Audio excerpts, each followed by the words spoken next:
I've never heard, now I know what a governor is, an attorney general, a state senator is. I don't really know what a Senate liaison is. What authority did you have over the budget, over how the audit was conducted, over how the reports were run, over the data and how it was managed, over who was hired to do the audit? Could you fire people? Did you have any kind of authority whatsoever over this process? No. No authority? No authority. Okay. I made the mistake of asking, I've known Senate President Fan, who's also from Prescott, for most of my adult life. Having been a Senate President like her, but also having been a Secretary of State, I made the mistake of calling her one day and said, I saw the Senate and the County Board of Supervisors fighting. I said, if there's anything I can do to help, and she said, would you be the Senate liaison? But I had no authority over any of the things that you talked about. Okay, so here's the second question. Now, the way that the elections work in this state is not too dissimilar from others. First, after the election is done, each of the counties canvasses, which is sort of a county level certification, certification of the legitimacy of the numbers. Then it goes to, I believe, 3 or 4 people, and that is the Secretary of State, the Governor, the Attorney General, and the Chief Justice of the Supreme Court. Yes. So they then each of them must also certify the election. In a presidential election, that needs to happen before the electoral votes go to Washington, D.C., so that, to determine who wins the presidency. If it was demonstrated to you beyond a reasonable doubt that the number of illegally cast ballots surpassed the margin of victory, that was demonstrated to you, and you believed it beyond a reasonable doubt, and you were the Governor, the Attorney General, the Secretary of State, or the Chief Justice, would you have certified an election under those circumstances? No. Okay. So, if you guys would like to line up here, you can take questions. You can ask questions. But again, remember our deal. 30 seconds means to get a follow-up. So, give us your name and where you're from, please. Hi, I'm Ray Lutz. I'm from San Diego. Okay. Oh, that's a long way to come. Are you a state resident here, or? Okay. Well, ask your question. You've got your 30 seconds. Okay. All right. So, Ken knows me because I went to the facility and we run. Have him hold it a little closer. People here. Or speak up. So we run a thing called Audit Engine, which does ballot in and auditing. But my question is, I agree with you made a good presentation on the need for the audit.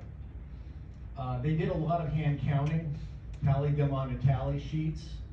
I trust those people that were doing the tallying, but the tally sheets are not available. Why haven't those been scanned and published so the public can check the audit? It needs to be publicly verified, as you said. Right. Now we need to see them. Thank you. Okay, very good question.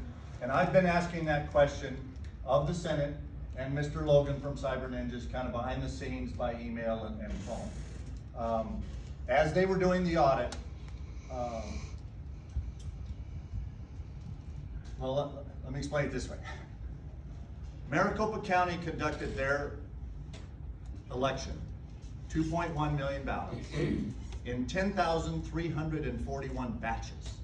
Most of the batches had 200 ballots in a batch, but some had as few as 1 and some had as many as about 1,000. The auditors did the hand count in probably 20 to 30,000 batches because they were usually doing batches of 50 to 100.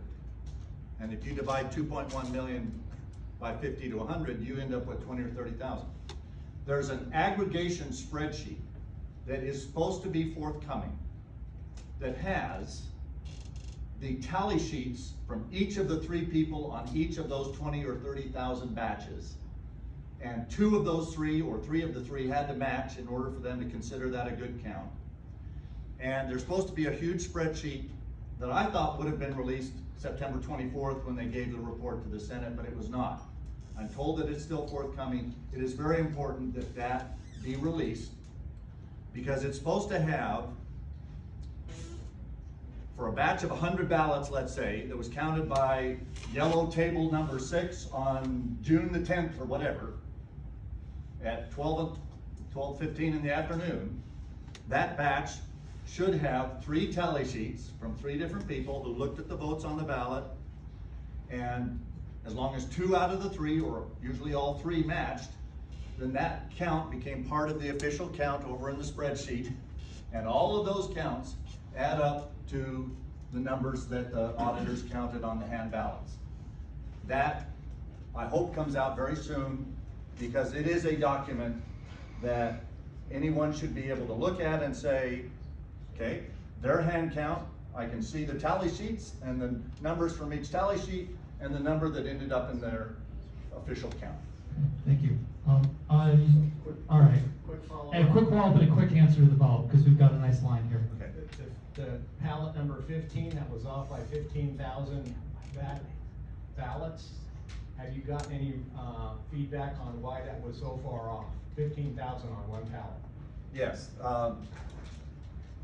When the Senate did the third count, that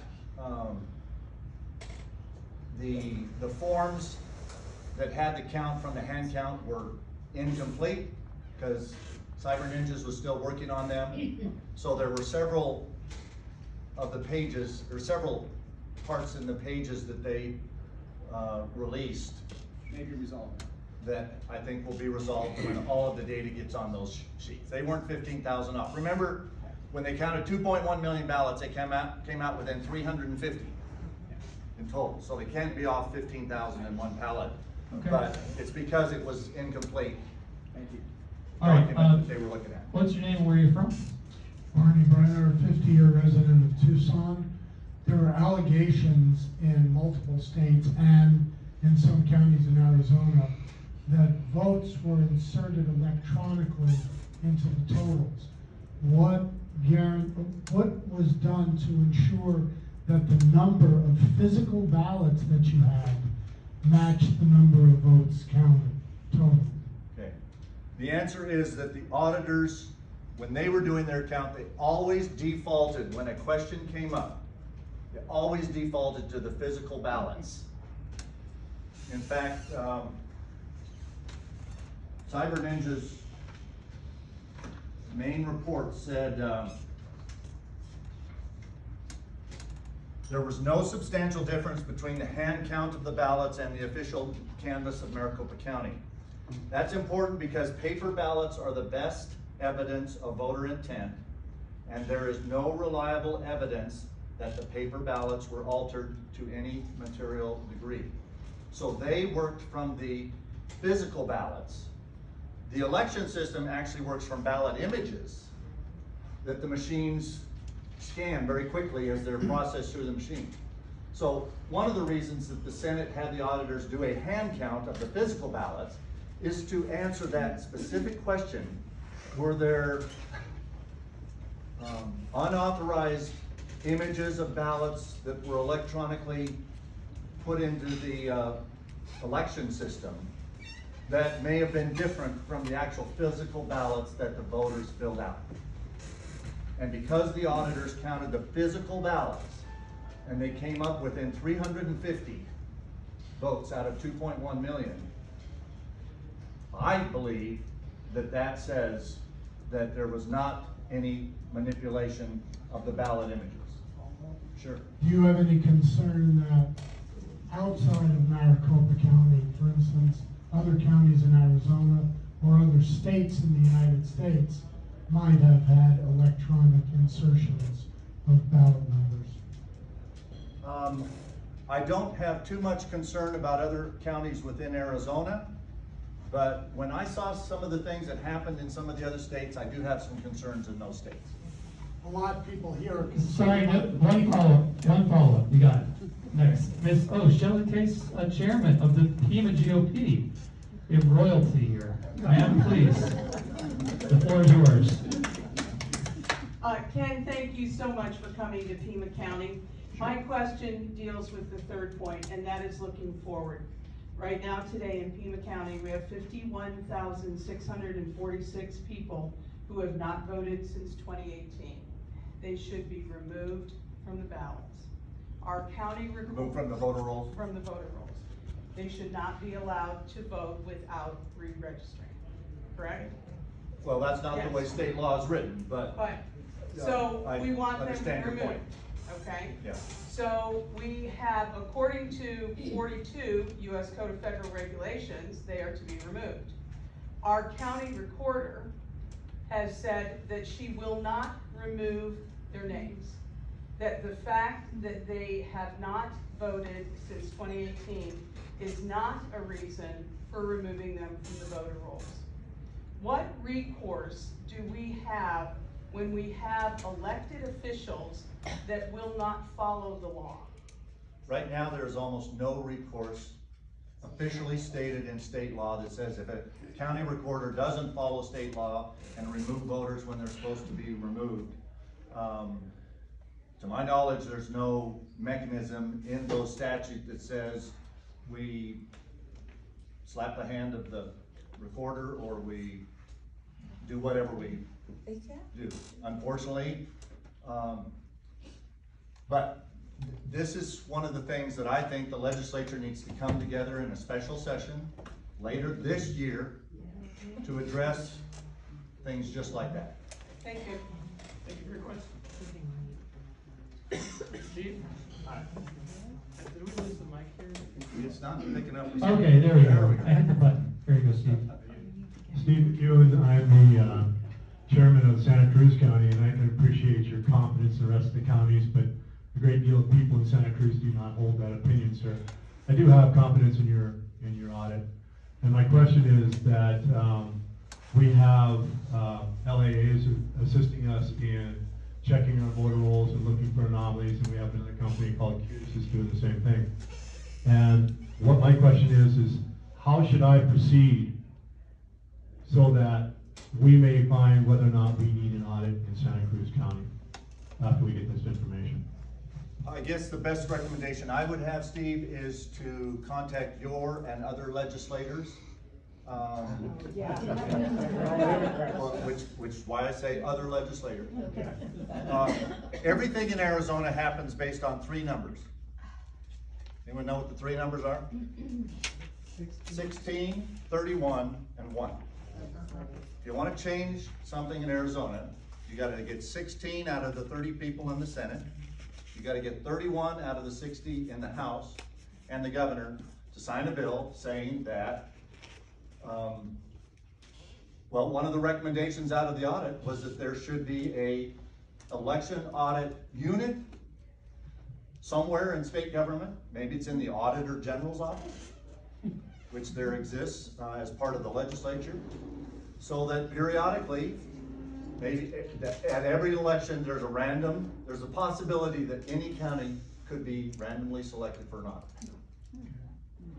And so if that type of a recommendation was considered and passed by the legislature and the governor, and Governor Ducey said that if there were things needed to be done to improve our elections in Arizona, he would call the legislature into a special session yet this year so that those things could be done and be in effect for the elections next year. If you wait until the regular session starts next January, it usually doesn't end until May or June. The bills don't take effect until 90 days later. That's September. The election's already started. It won't have any effect in next year's election. So I think the governor should call a special session of the legislature and address those types of issues yet this year so that the changes and improvements are in effect for next year. So basically what we're maybe doing is perhaps supporting the issues that you guys may address this year, right? Yes. Okay, thank you. Great, thank you. So we've got another nameplate. Sorry, I think the battery's starting. Ms. Pamela Anderson, member at large of the Pima GOP. Hi, thank you so much for being here and doing your presentation. My question is, you said the audit isn't finished. Is that because we're still waiting on the routers and all of the electrical, and the reason we can't get through the Maricopa Board of Supervisors to Good question. Yeah, good question, and I was trying to move quickly. There's 2 primary things still being done as part of the audit. The findings that were submitted to the Senate have now been forwarded to the Attorney General's office. The Senate is a lawmaking body. It's not a law enforcement body. That's why we have an Attorney General's office at the state level. That's why we have county attorneys at the county level and city attorneys at city levels and da-da-da-da. So, the findings of the audit have been forwarded from the Senate to Attorney General Brnovich's office.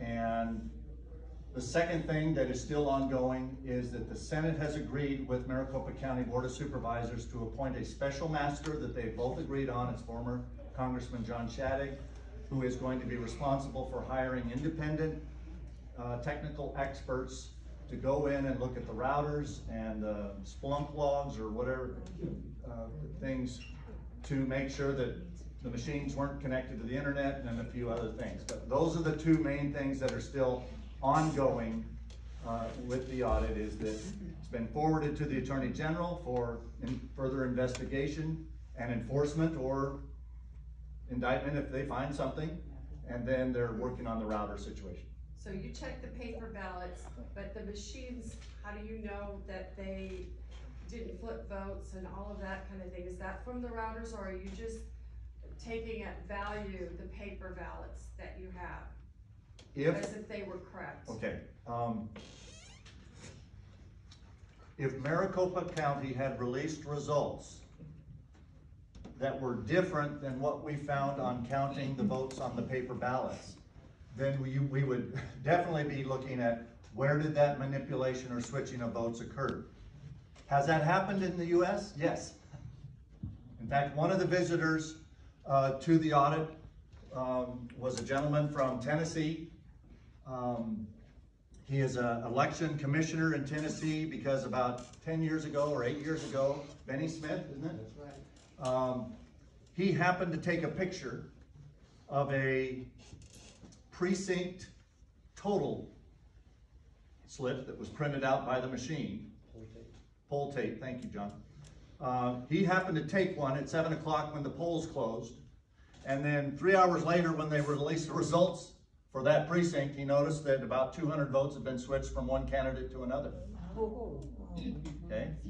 When they checked into it, they found it had not only happened at that precinct, it happened in 21 others. And that's called Fraction magic. Fraction magic. Now, yeah. Bloomberg did a big article about it. So, if the electronically tabulated results had turned out to be different than the votes we counted on the paper ballots, we would be looking for those kinds of situations. Were they manipulated by somebody outside of the state through an internet connection or inside the county elections department by whomever? But we didn't find that. The votes on the paper ballots matched the electronically tabulated votes that the county released in their official results. So it's unlikely that anybody manipulated the votes to end up with the same result that were on the ballots themselves. Thank you. Maybe it turns All right, off. no, the battery's dying in this thing. I think that's what it is. Name and where you're from and your question. Scott Oldendorf, LD9, Precinct 187. Three-part question. I'm always worried about the trackability, just common sense questions. Okay, you have a ballot go this way, you have an envelope go that way. How come there isn't trackability? I understand you want to keep anonymity of what their vote is, but there's got to be some audit recourse to track things down. Also, the signature block, from what little I saw of the audit review, there was a frame of the signature, but no signature. And I think it was 57,000 votes. No, it was about, what I remember, There was no signature. There was no signature. I remember the number being somewhere around 3,500 to 4,000. So, It was a three-part. oh, that, so the first part, Okay, go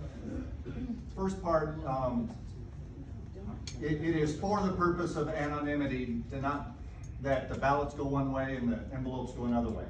Which is why it's so important that signatures are checked and verified before the envelope is even open. Right.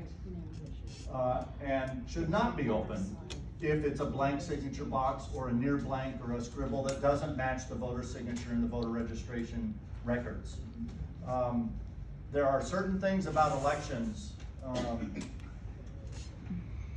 that are so important to be done right when they are done. And those are some of the things that I think the audit uncovered that we can do better in some of those. And one of them is making sure that the signature boxes on envelopes reasonably matched the voter registration voter signature. I apologize for not spitting out my question fast enough for Okay. the gentleman here. Third one. Under that box was verified, and the verified was under the frame of the signature box. And then the, why aren't we doing like, Mr. Fincham is talking about, watermarked paper, special ballots, sequential numbers, all that type of stuff. The county says that the way their scanners work, the word verified looks like it was superimposed underneath the box, and they have an explanation for it. I'm not going to try to regurgitate it, but they say that there was nothing untoward about the fact that on a few images, the word verified looks like it's under the box. But the more important thing is that blank boxes should not have been opened and counted, or the ballots inside of them should not have been opened and counted, unless the county does also say that if a voter sends in a blank envelope and they don't count that one, but they call the voter and the voter comes down and signs another one, maybe there was another one that needs to be matched up with that ballot. Unfortunately, one of the biggest problems that we had with the audit was that the county did not cooperate at all. In fact, they told us, I was the one personally told by one of the county attorney, assistant county attorneys, that the routers would be delivered with the machines and the ballots. And then when they were not, I was told personally, we will give you virtual access to the router system within a week or two. That didn't happen. Somewhere the county decided that they weren't going to even answer questions, and that made it very difficult for the audit to be done as well as it could or should have been. Okay, next question. Thanks for your patience, man. My name is LookAheadAZ, and I'm from Santa Cruz County, and I'm a part of precinct, what is it? I just started this meeting. It's okay, just ask your question. Anyway, first of all, why do we have to deal with concentrating on the audit? Why can't we be proactive? Work on cleaning up the voter rolls and have we the people start volunteering and doing it if there's not enough employees to get it done. Why can't we have one day to vote, one vote with voter ID, and no machines? Yeah. No machines. Because you can't verify. I'm not trusting anybody anymore. I'm getting involved. Okay, good. And those machines, I don't trust them at all. We have to take care of our own. And the precincts have to be smaller, and people, I'm gonna go out, I'm gonna start reaching out to other patriots, other Americans, and saying, you guys, if you guys care about your country, get off your butt, and let's go do something. Okay. So, I'm sorry. Why can't we do all those things? We can, and in my opinion, we should. The legislature should be called, as I said earlier, the legislature should be called into a special session yet this year to address those issues. Will they find 16 votes and 31 votes to pass all of the things that you'd like to do? Maybe, maybe not. We need to stand up. That's right. And, sorry, I'm very passionate. I love this country and I don't want to lose it. I agree.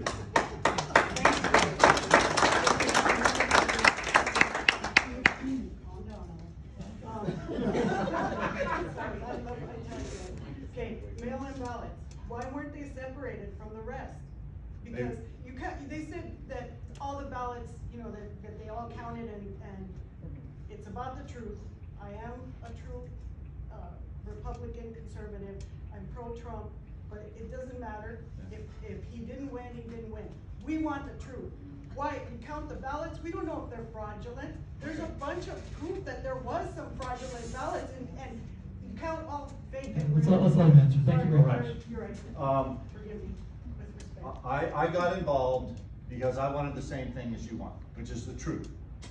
And so I was very pleased that a Maricopa County Superior Court judge ruled in the Senate's favor that they had the authority to receive the ballots from Maricopa County to try to verify a lot of the things that you're wanting to verify because you don't trust anybody anymore.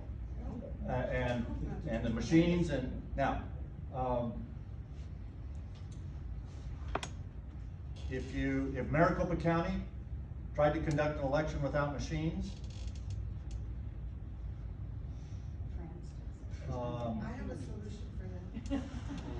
you'd need, there's 734 precincts in Maricopa County. If you tried to get them down to 400 or 500 per precinct, 1,000. 1,000? Yeah. Okay, you'd need 23,000 precincts. So 2,300. 2,300, excuse me, 2,300 precincts in Maricopa County alone. And maybe that's a solution. Yeah, Yes. that's the solution, count them at the precinct level. Right. And one of the reasons, let me go back to one of the things I said, of the 3 things that should be released: the cast vote record, the images of the ballots, and who voted at the with addresses and precincts associated with each voter, so you can see that there's 800 people in the Maple precinct or whatever, and there were 700 that voted. Okay, that's probably okay. But if there's 800 people in the Maple precinct and we counted 1,200 votes, we got a problem. Yeah. So your points are right on. It's just how do we fix it? And I don't mean to be disrespectful, it's You just haven't it's been. so important. Our country's at stake. I agree. All right, thank you, great question. And I think it's the last question. I guess, my name is Lyle Aldridge, I'm from here in Tucson for 57 years. One detail that I keep hearing is that there were a certain number of duplicate ballots that didn't have serial numbers on them, but I haven't heard a clear explanation of what exactly does that mean? Does that mean they can't be matched up with the ballots that were supposed to be? Okay, very good question, very good question. There were a certain number of the duplicate ballots that did not have the serial number so that they could be matched with the original ballot that was damaged or whatever. What kind of ballots need to be duplicated? Because that scares people to death when you talk about duplicating. Why are we duplicating ballots? Well, if you are in the military from Arizona and you're stationed overseas or somewhere and you vote by email. And when they print your ballot out, it's on an 8.5 by 11 piece of paper and it's very tiny, and they have to reproduce that ballot onto a regular size ballot that can go through the machines and be read. The purpose for the serial number on the original and the duplicated ballot is so that you can make sure that there's one of these for every one of those. And then if you wanted to, you could look at this one and make sure that the votes were correctly transferred over to the one that went through the machine. The ninjas, as I said, the audit focused on the paper ballots. And one of the things that needs to be improved in our state laws is that counties need to be required to do a much better job of putting the ballots away in a logical way that you can track them. I said we need to have elections need to be transparent, trackable, and publicly verified. In some of the boxes we opened, it was a mess. And John and I have kind of laughed about the fact that we ended up with a haystack. Trying to find needles in the haystack because the boxes were disorganized. Some of them were disorganized, and you know, they're supposed to be, if you have a batch of 200 ballots that was counted, there's a subtotal sheet, should be with those 200 ballots. We opened some boxes and all those subtotal sheets were down the side of the box. So you got 1,300 ballots over here and 7 subtotal sheets, and you don't know which ones go with which ones. So we need a ballot library when the county puts their ballots away, not a haystack where you're looking for needles in the haystack.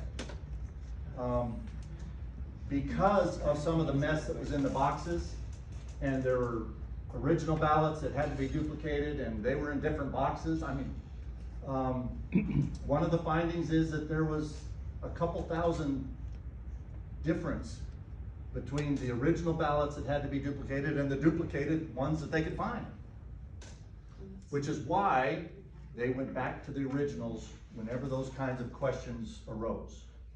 And instead of trying to figure out, why can't I find all of the duplicated ballots that go with these originals, they went back to the originals and just counted the originals.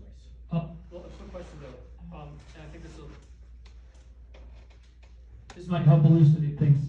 The actual duplicated ballots, are they identifiably different than a standard ballot that would come through the mail? Yeah, well, some of the other duplicated ballots, Braille ballots. You ever seen a Braille ballot? Braille ballot's about an inch thick, looks like a cookbook. It's about yay tall and yay wide. And when a person votes a ballot by Braille, that can't go through a machine and be read. So somebody who can read Braille has to transpose the votes onto a ballot that can go through. There's large print ballots where the voter fills it out in large print. Those have to be duplicated. Right, but I know the original ballots are sometimes different as it's Braille, but is the duplicated ballot marked duplicate? Yes. Okay, so then It's marked duplicate. yeah. You've got the original and the duplicate. Right. So if there's missing serial numbers, they should still, in theory, reconcile. Yes. And they did, or you just They were within 1,000 or 2,000 of reconciling in total numbers of both, which is why when they had a discrepancy of that size, even though 1,000 out of 2.1 million is still a rounding error, they went back to the original ballots and counted the original ballots. So just in theory, the difference that they found in the hand count could have been because of difference of opinion on adjudication. Correct. That could account for the 100 or so. Okay. All right. Thanks. Did you have a follow-up? Or you good to go?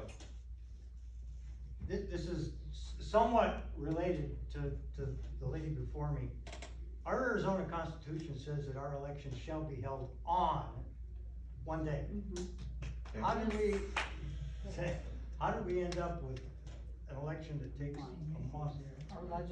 We ended up with that because at first there were situations where voters were going to be out of town or out of state or whatever on election day, and so we started down the road of absentee ballots. But you had to have a good reason, or you had to give a good reason to the recorder's office as to why you couldn't be there on election day, and only people with absentee ballots got to vote. That kind of expanded to vote by mail and all other things that now have turned the election into election month instead of election day. And about 15 years ago, a proposition was put on the Arizona ballot to go to all mail-in ballots. And fortunately, Arizona voters rejected that. No way. Even though at that time, 60% of Arizonans voted by mail, now it's almost 80. But even though more than 50% of Arizona voters voted by mail, they rejected, as Oregon and some other states do, the whole election is done by mail. And so that's one of the issues we have to decide as a society is, could we or should we possibly go back to the election happens on one day and everybody has to show up at the polls, or are we going to still allow mail-in balloting? And right now, the laws allow mail-in balloting. All right, thank you. The Constitution does. Okay. All right. They write law. I mean, that legislators write law. All right, let's try to keep the question at 30 seconds, okay? Okay, you've gotten so many softballs, so you gotta get some difficult ones, Ken. What happened to the large number that Karen found, I think on July 23rd, the first count of cyber, that there was a large number of ballots different, and then in the end it wasn't different? This is one of the yet unanswered questions of this audit, at least in my mind. And why I'm waiting for the aggregation spreadsheet.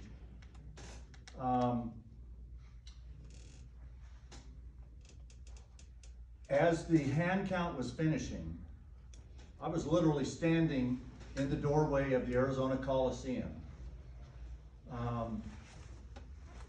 talking to Mr. Logan when I asked, do we know how many ballots we've accounted for in the hand count? And he told me, yes, but I'm not one of the people that was authorized to know the answer yet. So I asked him, do you think the Senate President should know how many ballots did we account for? And he eventually said yes. But it was just after that that the Senate announced that the hand count was different enough from the Maricopa count that we needed this third count, just to count how many ballots did we account for. Then, when everything came together in the report, it's only off by 350. I don't think that they were off by 350. Ordered the third count. If they were only off 350, I don't think they would have done a third count. So at some point, and I don't know all the details yet, but at some point, someone thought, or someone told the Senate President that the hand count numbers up to that point and the Maricopa count were different enough that we needed the third count. But when we did the third, and I'm gonna get a little personal here because as you may recall that when they started to do the third count, I wanted to be very sure that the third count wasn't contaminated by knowing what Cyber Ninja's hand count was, or vice versa. And that's when I asked the auditor, or one of the other Senate liaisons, Mr. Pullen, what are the procedures we're going to use to count the third count? Because I don't want us force balancing to their number, and I don't want them to force balance to our number. That's when he told me I couldn't, or wasn't going to be told what the procedures were for the third count. And that's when I became very concerned that there might be some of that forced balancing. But your question is an excellent one, that at some point the hand count and the Maricopa count had to be, I think, much more than 350 off, or they never would have had the third count.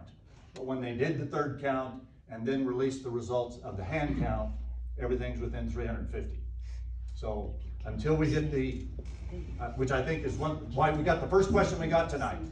When are we going to get the spreadsheet that shows what the hand count was? This sounds like a question that somebody who isn't here has the answer to, right? All right. I'll give you a follow-up. So we have a count. What is the hope that we're ever going to do and look at the processes and procedures for voter registration?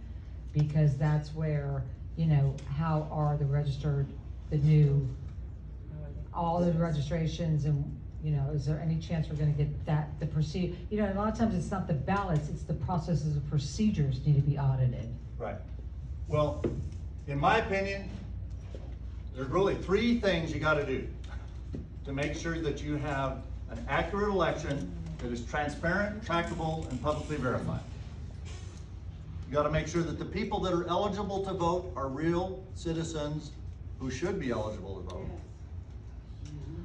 You got to make sure that the people that do vote come from that group and no one else. And then you got to count the votes accurately of the people that voted. Those are the three things you got to do. And the first one that you're asking about, Christine, is voter registration. And so some of the questions were, you know, if somebody hasn't voted since 2 or 4 or whatever years ago, why are they still on the voter rolls? And there's procedures that if you don't vote in 2 consecutive elections, recorder's supposed to start sending you notices, are you still there? And if they don't hear back from you, then there is a procedure where they are supposed to take people off the voter rolls. But this is part of what the legislature needs to address in a special session later this year, in my opinion. Okay, she said something about hardballs, but I didn't hear any. Maybe I'm mistaken. I don't want to jinx this because we got 2 more people in line here. I don't know if that works or not. Okay, so I saw an email earlier that a group took a look at the policies and procedures that were being put forth by the Secretary of State, and they listed 150 different policies and procedures in the manual that the Secretary of State was proposing. That they didn't like or they disagreed with? That were problematic, but because they felt it could enable voter fraud. Yeah. And so if you have an update on that, I'd appreciate it. And also, you know, I'm concerned about who gets on the voter rolls, because the Pima County Recorder spoke at our Rotary Club, and when she was done, I have no confidence in her to fulfill her sworn duties. So, and I guess an example of that is people that are served, given notice to, you know, do jury duty, and some people show up and say, oh, well, I'm not a citizen, so I shouldn't be here in the first place. Well, they're using the voter rolls to send those notices out. By the way, when I was Secretary of State, we would work with the counties so that if people responded in their jury questionnaire that they were not a citizen and didn't want to be on jury duty, if they were registered to vote and now weren't a citizen, we made sure that those got checked out, and we had quite a few people who admitted that, no, I said I wasn't a citizen because I didn't want to be on jury duty, but I was a citizen when I wanted to be registered to vote. So unfortunately, those kinds of things happen. Back to your other question.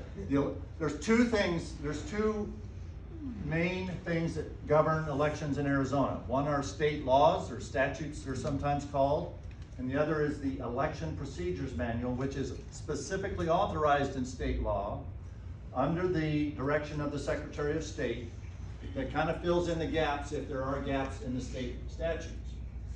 And so the Election Procedures Manual is done every second year in the off-election year. There's one right now that is pending by Secretary of State Hobbs.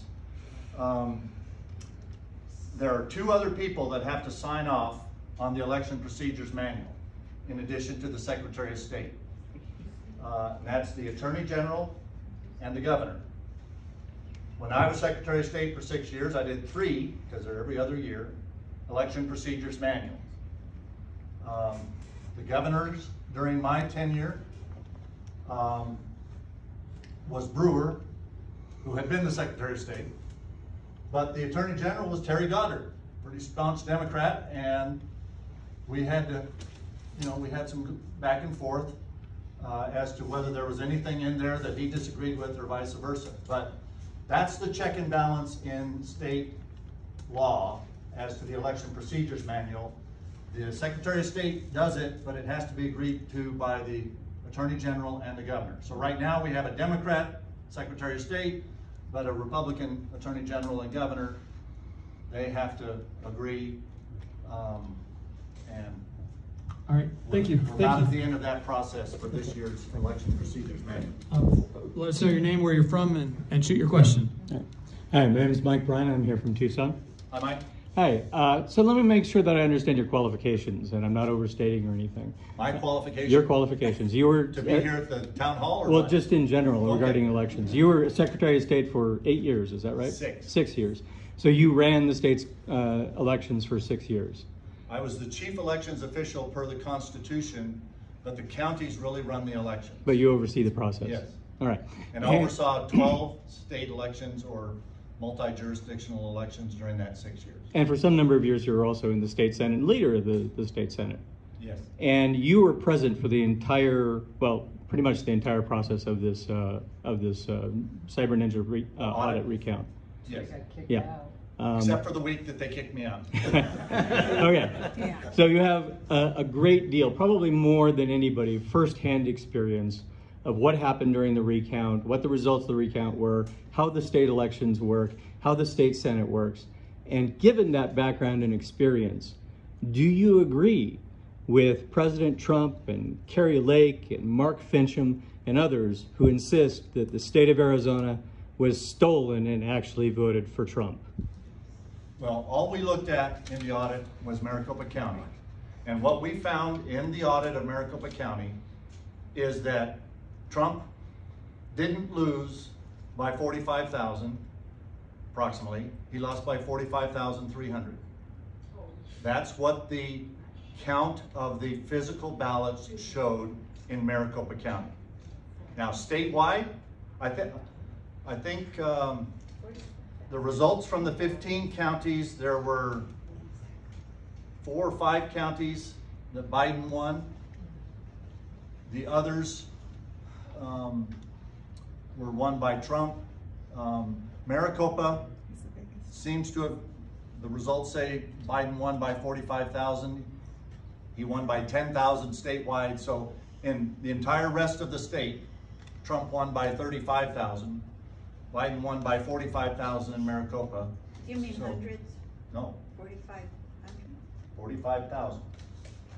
In Maricopa. Maricopa's official results were that Biden won Maricopa County by 45,000. When we hand counted the ballots, the Cyber Ninjas report says it was not 45,000, it was 45,300. It changed by 300. That was their result. If you won the state, if you won Maricopa County by 45,000, but you only won the state by 10,000, then the other 14 counties combined, Trump won by 35,000. But I don't think Trump won Pima County, or probably not Santa Cruz, or Coconino. And people can say what should have happened, but Maricopa says Biden won by 45. Statewide, it's 10, so the rest of the counties were 35 for Trump. So, no, I don't agree, with all due respect, I don't agree with anyone who's saying that there's evidence that the election was misrepresented. Thank you.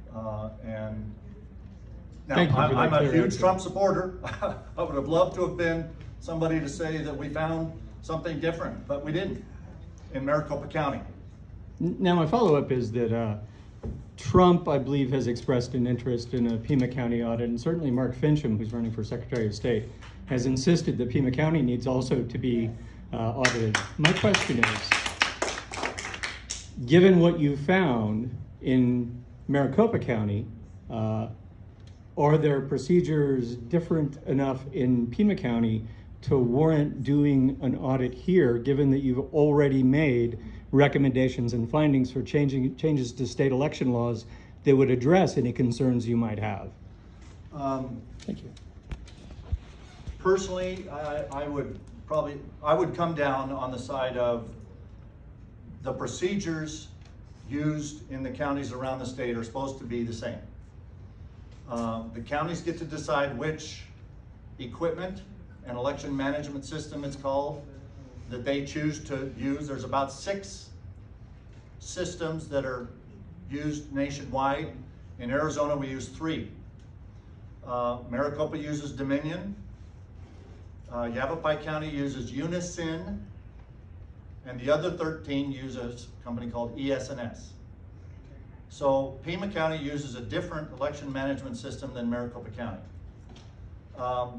That fact alone doesn't convince me personally that we got to have another audit in Pima County, but it should be recognized by people who can debate that question on both sides that we use a different election management system in Pima than they used in Maricopa. And if that or other things, questions about voter registration, questions about are they cleaning up the voter rolls as fast as they're supposed to according to state law, and I think I heard earlier from someone that they didn't think they were. If it's decided to audit a second county, that's not my decision, but if somebody else. Would you agree with that? Would I agree with that? No. I don't think an audit of Pima County is going to change the statewide result. That's right. Right.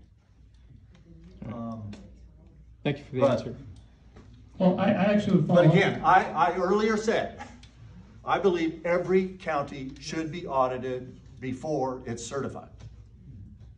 Right. And so I hope the legislature will be called into a special session, and I hope we will change some laws that address voter registration issues and whether our voter rolls are being cleaned up the way they should be, which I think we've got a lot of work to do in that area. releasing the cast vote record, releasing the images of the ballots, releasing the vote or the list of who voted, and being able to compare that with who was authorized or eligible to vote. There are some very simple but important things that ought to be done in every county before an election is certified, so that we're not talking about 10 months later whether we need to decertify this one. Could I ask a Well, clarification? hang on. I would like to do a little, just to follow up on what you've said, though, that Look Ahead was asked, we don't really advocate for those things, but we were asked if we thought a Pima County audit would be helpful. And the answer to that was yes. The reason is we observed how badly managed the elections were in 2020 in Pima County. We observed that. And for example, every other state that we tried to get data from, we got it within a day or so after the election, pretty quick, maybe a week, right? Maricopa, we got it, within a few days. Every other county in the state, including Pima, with over about 1 million people, didn't. That indicates to me that there's problems. Now, as Ken had said, you would agree that in you doing the audit, you learned about a lot of problems in how elections are run in Maricopa. Now, does discovery of that problems justify an audit? Maybe it doesn't change results, but the audit will discover problems that could. Well, my first of 3 questions that I tried to answer was, why did we need an audit? And I think we needed an audit in Maricopa, and there's nothing wrong if we did an audit in all the other 14 counties too. I don't think it's going to change the result of the 2020 election, but there are reasons to do it other than that. Absolutely. Okay. Sure. So you got your 2. You got your 2. I got to go next. Because he said something, and I just want to make sure I understand what he said. Yeah. Because state law does provide for an audit process following an election. Are you saying you want to change that audit law to include more things? Yes. Okay. Thank you for that clarification. Thanks. Good questions.